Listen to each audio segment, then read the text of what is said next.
Thank you, Scott. And now we will follow that with Holly.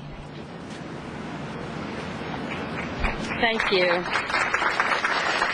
Well, I go back the farthest in this group of students, and so when I moved to Washington after working in Europe as a gardener, I heard from a lot of people about Dr. Robert Baker. And for those of you who remember Bob Baker, he was an inspiration, and he still has all around the region a following of people who he inspired about why plants matter and their connection to cultures, their connection to beauty, to spaces.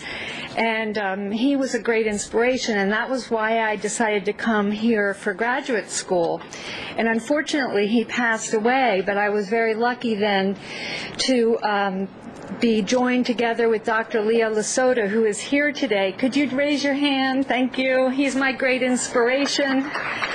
And I owe Leo a lot because he's continued to work with me and evaluate my work and gives me feedback, which I very much value.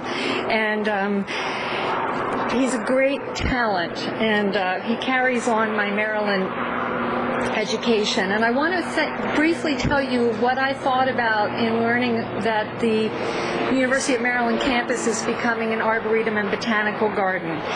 It's very significant, especially because Dr. Moat is here and he is supporting this effort, and that's the most important aspect of making this happen.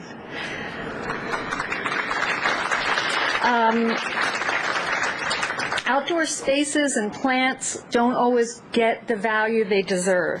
Their critical importance in our lives needs more focus, and it needs more value. We must really focus on the essential and critical nature of our natural environment.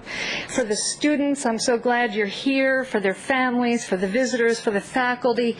The experience of having a campus that is beautiful, that is green, that is sustainable, is powerful. And for a lot of people, you might not even have that power at the moment you're here, but it will come to you later. I know that because that's proven. But also I'm excited about the research possibilities that can happen, because this means that this can be an outdoor laboratory. Too many campuses focus on buildings, buildings, buildings. Donors love buildings. They can get their names on them. But we need to get that same value to our outdoor spaces. These are areas for learning, for research. Rainscape gardens. I'm really excited if the engineers at the University of Maryland will learn about how to reuse water in a healthy and environmental way, and that's what can happen here now. Also,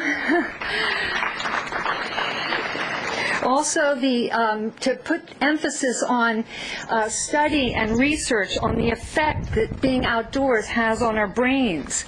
It's very important to put this into quantitative studies, because here are some examples of some of the research. In Alzheimer's research, they found that when you are outside, you produce a neurohormone which is activated in your brain that makes you feel good. And it inspires the sense of safety and security because you're having the multisensory experience of the outdoors.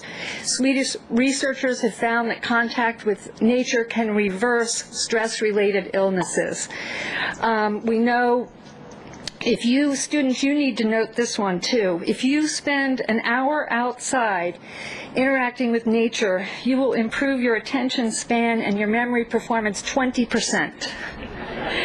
I needed that. And children who have ADD will be much better learners if they can spend time outside. We need a lot more research on this, and I hope that this campus will be a part of that. But the other factor that's so critical in being successful is that you're working with partners, you're working with your community, you're working with the facilities management, with industry, with research. And to bring the different schools together, to me, is the most critical thing, to have the landscape architects, the planners, with ecology, with engineering, with forestry, with health and well-being. These all they're all interconnected, and that can happen in the outdoor research. I think traditionally we recognize how important plants are, sometimes for clothing, for food, for medicine, but we must recognize the critical importance that they play in regulating climate. and cleaning air and water, improving quality of life. We must acknowledge the fundamental link that all humans have with plants.